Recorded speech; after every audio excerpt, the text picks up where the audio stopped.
SCN-66 Jawaban Lamaran DENNIS.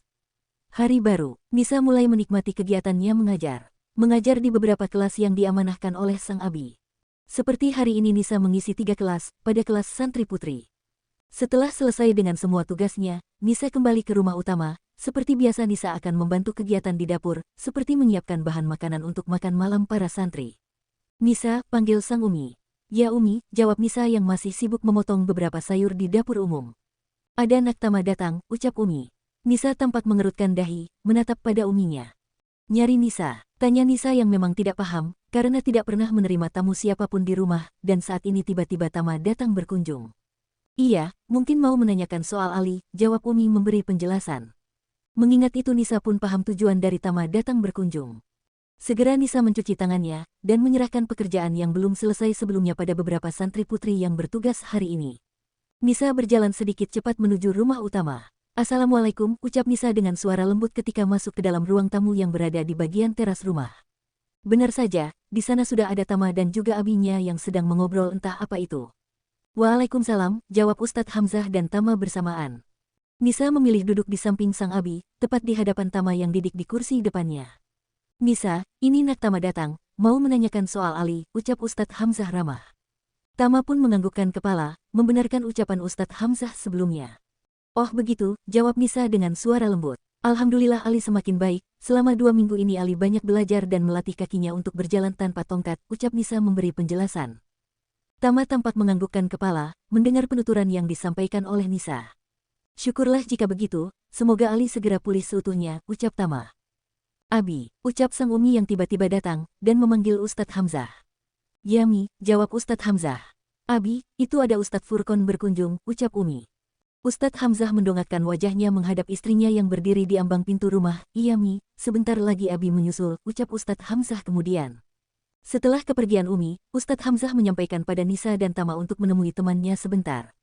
Nak Tama Abi tinggal dulu ya, ucap Ustadz Hamzah. Tama menganggukkan kepala, dengan mengulas senyum di bibirnya, iya Abi, ucapnya kemudian. Suasana menjadi canggung setelah kepergian Ustadz Hamzah. Kamu apa kabar? Tanya Tama dengan suara lirih. Nisa menganggukkan kepala, alhamdulillah, jawabnya dengan mengulas senyum. Dokter apa kabar? Tanya Nisa kemudian. Saya baik, ucap Tama. Suasana kembali canggung, 2 minggu tidak bertemu membuat keduanya merasa aneh untuk memulai pembicaraan, karena memang sebelumnya pun mereka juga bisa dibilang tidak begitu banyak terlibat dalam pembicaraan. Silahkan diminum, ucap Tama karena sangat tegang berhadapan dengan Nisa. Nisa yang mendengar hal itu pun seketika menutup mulutnya dengan satu tangan, untuk menahan rasa geli, karena ingin tertawa. Oh iya, silahkan diminum, ucap Nisa mengikuti gaya Tama sebelumnya. Oh maaf, ucap Tama dengan senyum getir. Nisa membulatkan matanya. Ini rumahmu, kenapa aku yang mempersilahkan minum, ucap Tama kaku dengan menggaruk pelipisnya. Nisa hanya tersenyum renyah mendengar penuturan dari Tama. Tama merasa sedikit aneh terhadap dirinya sendiri, terlebih setelah mengetahui jika Nisa yang dia kira telah memiliki suami, nyatanya masih melajang. Maaf, apa dokter mau bertemu dengan Ali? Saya akan memanggilnya, tawar Nisa dengan suara lembut. Tama menganggukkan kepala, jika tidak merepotkan, ucap Tama dengan menyesap minuman yang sebelumnya disiapkan oleh Umi dari Nisa. Baiklah saya permisi, dokter tunggu sebentar, ucap Nisa sambil berlalu dari hadapan Tama. Tama menjawab dengan anggukan kepala. Setelah kepergian Nisa Tama terlihat berjalan berkeliling teras, melihat-lihat keadaan sekitar rumah dan pekarangan rumah Ustadz Hamzah. Menghirup udara segar yang terasa sejuk, terlebih dibarengi dengan suasana hati yang juga baik, membuat Tama merasa sangat bahagia. Flashback on menatap dinding kaca yang menghadap bagian luar ruang kerja Reza, Tama yang merasa galau yang hanya berdiri termenung sejak pertama datang. Lo kenapa bujang lapuk? Tanya Reza tanpa rasa berdosa. Enak aja bujang lapuk, mentang-mentang udah makan donat 2 kali lo, timpal Tama merasa tidak terima. Reza yang mendengar ucapan sahabatnya hanya terkekeh, terlebih melihat ekspresi Tama yang begitu kesal. Gue serius, lo kenapa? Tanya Reza lagi yang melihat sahabatnya semakin gusar. Tama hanya bergeming, dan enggan menjawab pertanyaan Reza karena masih kesal dengannya. Kalau lo kesini cuma mau lihat kendaraan di luar sana mending lo keluar aja, Nuh duduk di halte biar puas lihat kendaraan lewat, goda Reza lagi. Lo ngisor gue, tanya Tama dengan kesal. Lagian lo ngapain kesini, ganggu orang kerja aja, ketus Reza yang merasa kesal. Bagaimana Reza tidak kesal, sejak kedatangan Tama yang tiba-tiba, dan hanya diam di ruangannya membuat Reza sedikit kesal, dia yang ingin fokus bekerja harus terganggu dengan sahabatnya tersebut. Gue galau, ucap Tama singkat. Reza mengerutkan dahi, meletakkan kertas yang sebelumnya akan dia tanda tangani, kemudian menatap lekat pada Tama sang sahabat. Mahira, tanya Tama. Bukan tanpa alasan Reza menanyakan hal itu pada Tama, pasalnya di hari sebelumnya Reza menceritakan pada Tama jika dia akan melamar Mahira untuk Dennis, karena Dennis meminta bantuannya. Reza berpikir karena itu Tama merasa galau. Tama menggelengkan kepala. Melihat hal itu Reza menjadi lebih bingung lagi, lalu, tanya Reza kemudian. Sepertinya aku menyukai seseorang, ucap Tama serius. Tapi aku tidak tahu dia sudah punya suami atau belum, ucap Tama dengan wajah terlihat lesu. Reza hanya menggelengkan kepala, kenapa nasib sahabatnya selalu saja seperti itu, tidak dengan Tasya, Maryam, Mahira, dan sekarang siapa lagi, Reza hanya bisa menggelengkan kepala mendengar cerita sahabatnya. Jangan aneh-aneh, sebelum lo jatuh cinta harusnya lo pastikan dulu, nggak belajar dari pengalaman sih lo, gerutu Reza yang merasa kesal.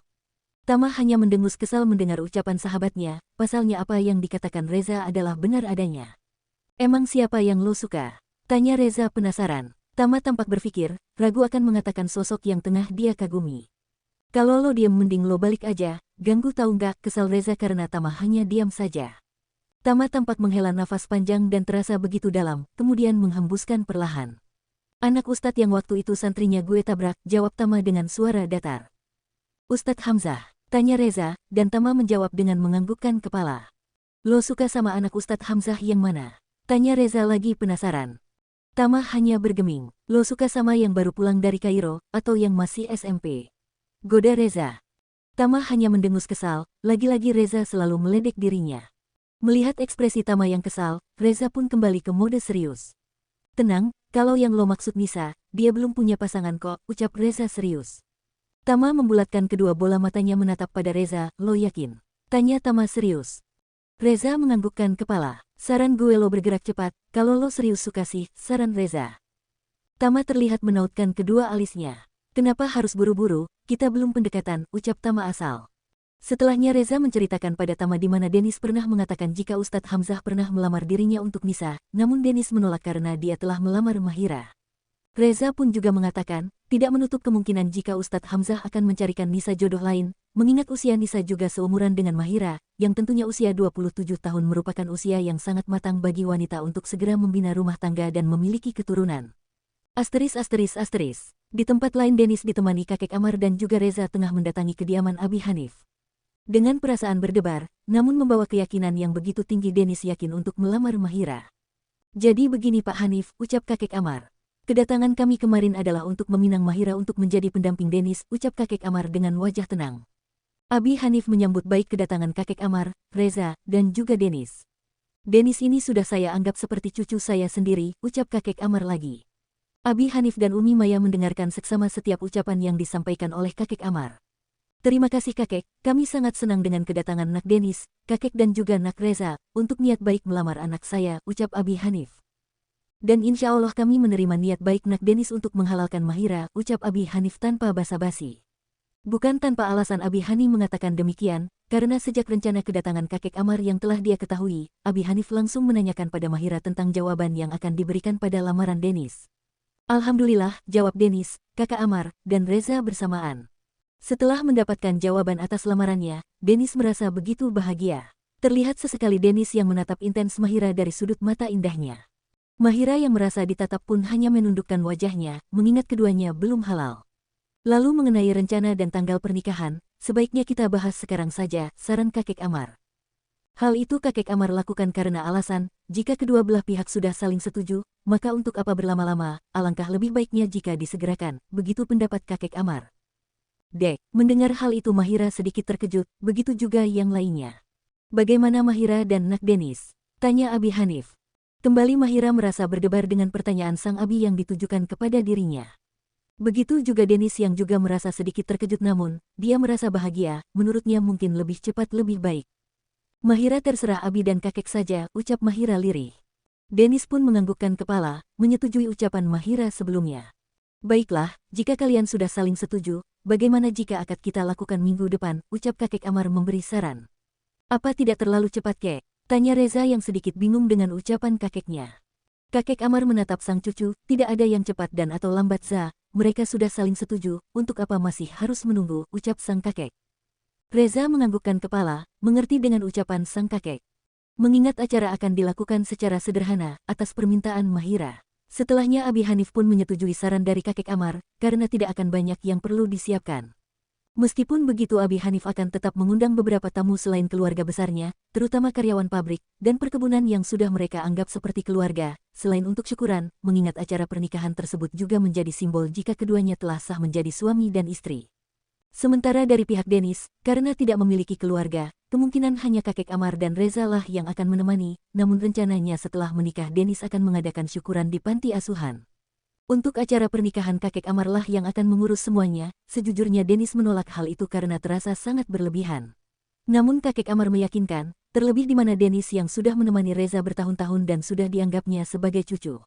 Mendengar penjelasan dari kakek Amar, akhirnya Dennis menyetujui hal itu, dan setelahnya berterima kasih kepada sosok kakek dari bos besarnya tersebut. Perbincangan kembali berlanjut malam itu. Duduk di gazebo serambi masjid, merupakan tempat yang dipilih oleh tamu dari Ustadz Hamzah yang ketika itu berkunjung. Assalamualaikum, sapa Ustadz Hamzah ramah. Waalaikumsalam, jawab Ustadz Furkan yang merupakan sahabat dari Ustadz Hamzah. Keduanya telah berteman sejak sama-sama mengenyam pendidikan di pesantren. Setelah saling menyapa, Ustadz Hamzah pun duduk di depan Ustadz Furkon. Bagaimana apa Nisa sudah kau beritahu Hamzah? Tanya Ustadz Furkon tanpa basa-basi. Mendengar hal itu Ustadz Hamzah sedikit terkejut, pasalnya jujur dia belum mengatakan rencana lamaran yang akan dilakukan Ustadz Furkan dan anaknya untuk Nisa. Karena Nisa Memnak baru saja pulang dari Kairo, dan setelah itu, Nisa yang harus menemani Ali di rumah sakit, hal itu membuat Ustadz Hamzah belum sempat mengatakan apapun pada Nisa. Mendapat reaksi Ustadz Hamzah yang hanya diam, hal itu sedikit membuat Ustadz Furkon merasa jengah.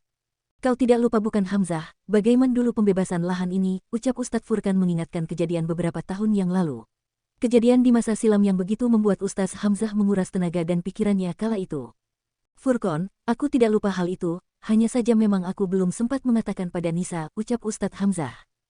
Ustadz Furkan hanya menghela nafas dalam, sebaiknya segera kau katakan, aku ingin Maher segera menjadi suami dari Nisa, ucap Ustadz Furkon dengan nada menekan. Sejujurnya tidak ada pembicaraan apapun antara keduanya, ataupun ikatan apapun, hanya saja Ustadz Hamzah yang pernah berhutang budi pada Ustadz Furkan lah yang membuatnya merasa tidak enak hati. Lusa aku dan istriku akan datang bersama dengan Maher untuk melamar putrimu, ucap Ustadz Furkan dengan suara dingin. Ustadz Hamzah hanya menghela nafas lemah, mendengar penuturan sahabat lamanya. Insya Allah, jawab Ustadz Hamzah lirih pada sang sahabat. Dan pastikan Nisa menerima lamaran dari putraku Maher, pinta Ustadz Furkon lagi dengan sedikit pemaksaan. Dek, Ustadz Hamzah pun membelalakkan matanya, tidak bisa begitu Furkan, mana bisa kita memaksa untuk saling menerima, sementara yang menjalani adalah anak-anak kita, ucap Ustadz Hamzah. Mendengar hal itu Ustadz Furkan hanya mendengus kesal.